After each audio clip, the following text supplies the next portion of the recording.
There's been many Groundhog Day movies. There's been many alien invasion movies. There's been many films of a coward turned hero. But Edge of Tomorrow mixes all those kind of films together, but doesn't mix well. Well, I'm going to break down the good and the bad of this Throwback Thursday review of Edge of Tomorrow. And what is Throwback Thursdays is when my subscribers get to vote on movies that I've never seen before for me to watch and review. So hit that subscribe button so you can join the fun. Let's start with the premise. When Earth falls under attack from invincible aliens, no military unit can beat them. Major William Cage, played by Tom Cruise, an officer who has never seen combat, is assigned to a suicide mission.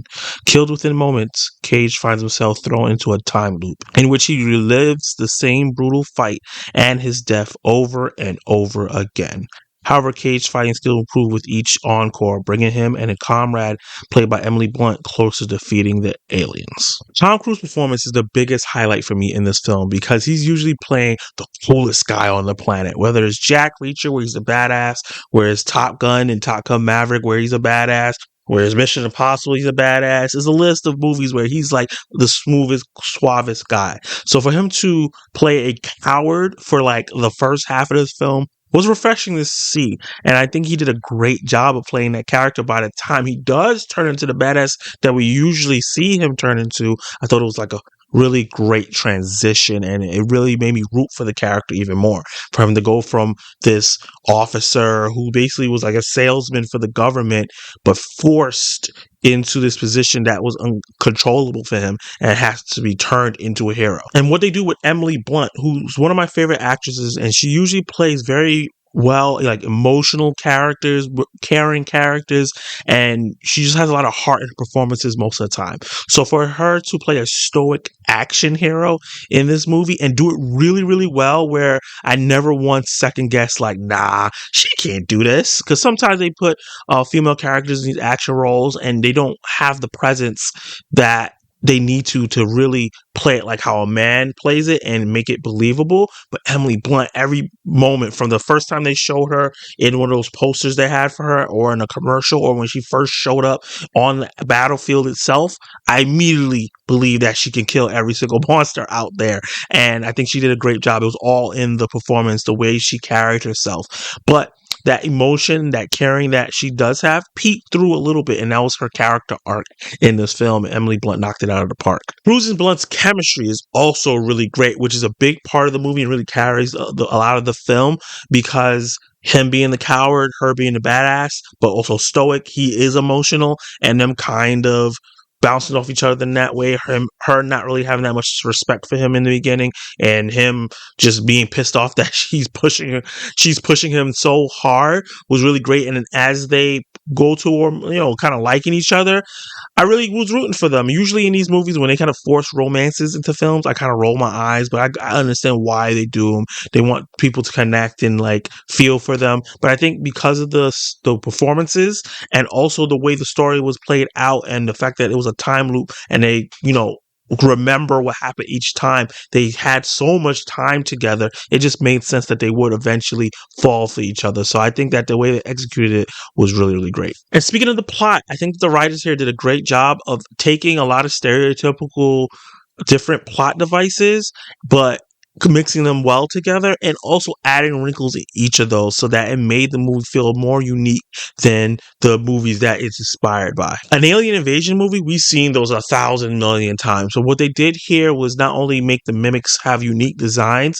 but also the fact that it has so much lore attached to them, especially with the alphas, and the fact that if you kill one, they reset the day because these aliens were not here to lose. I thought that was really, really interesting. The more they dive deeper and deeper into what the aliens were and what was going on, and how they had the Omega and everything like that, and that was the central hub, and the mystery of trying to figure out what it looks like and where it was. All that stuff just added more to it as the mystery unfolded, kept the movie engaging. A Groundhog Day story with a time loop over and over, usually used to teach the main character a lesson, which it does. It helps Tom Cruise's character grow. But what they also used it here was to world build, because you get to see a little bit more and more of what is going on, and you learn more about the mimics, and the time loop wasn't just a regular time loop. There was like rules and regulations to it, like, and the fact that there's someone else was gone through it before and then lost it. That's something that I've never really seen before, where like someone went through a time loop and they lost the ability to do it and it transferred over to somebody else.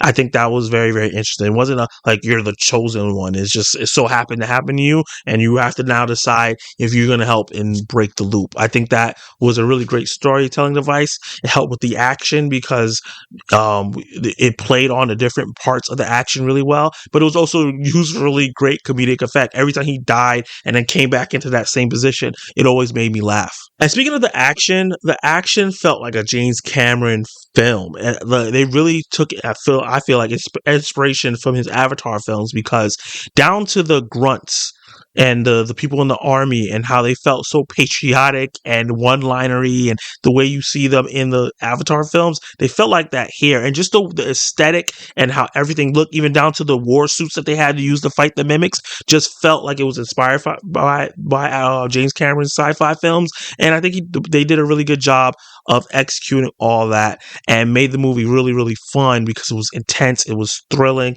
and stylized, but still grounded at the same time. So yeah, I really like the action. I think they did a really great job of capturing this like Saving Private Ryan ambush that they had, and then as Tom Cruise become a better fighter, how dope he became, and that satisfaction of seeing him just get wiped out really easily the first time, and then after him going through the loop so many times for him to become this total badass. I think all that was executed fantastically. I only have two issues that really come to mind when I think about this movie. One, I think the side characters just wasn't fleshed out enough. They felt like disposable and cannon fodder that they just wanted to have there so they could use to get killed in the action sequences. A lot of the times they felt like really one note, and any of the nuance that they had was told to us by a different character, but not shown or told by them. And I think that took away from us getting invested, or me personally at least, invested in the side characters. Let me know if you felt different in the comments down below, if you felt like a different way compared to what I'm saying. But I wish that they had personality, but it was just really just one note of personality. They didn't feel like they were full-fledged characters. And while the ending of the film was satisfying and in some parts clever, I do feel like it felt a little soft comparing to the rest of the movie. I think that the rest of the movie, the way the action was filmed and how everything was put together, was really intense, but it didn't feel as intense in those final moments. I wish that they gave all those characters that we were going on along the journey with a final time to kind of fight together in a real way. They didn't get to do that. It kind of was just spread it apart and just killed off really fast, and it was just down to Cruise and Emily Blunt, and even that they didn't really get to do that together. So I wish they really got to do that a little bit and got a little bit of revenge on the mimics and fight with them together, because it seemed like if the humans were able to fight together, they would have to be able to put up a better fight against the mimics, especially since they were surprised and not when they were originally fighting them on the beach, but they wouldn't be surprised here.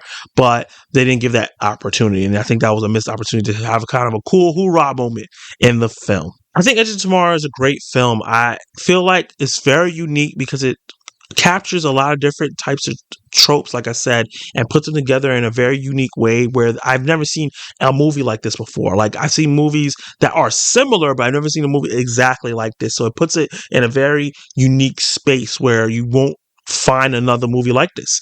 And I thought that they executed all the points really great despite my qualms with the film. So with that said, I'm going to give Edge of Tomorrow a B+. Did you like it? Did you hate it? What would you rate Edge of Tomorrow? Is it like one of your favorite sci-fi films? Do you think it's not all that what it cracked up to be? I know there's like mostly positive reviews, but I know there's some mixed reviews on it, but I am one of the positive ones. I really, really, really enjoyed the hell out of this movie.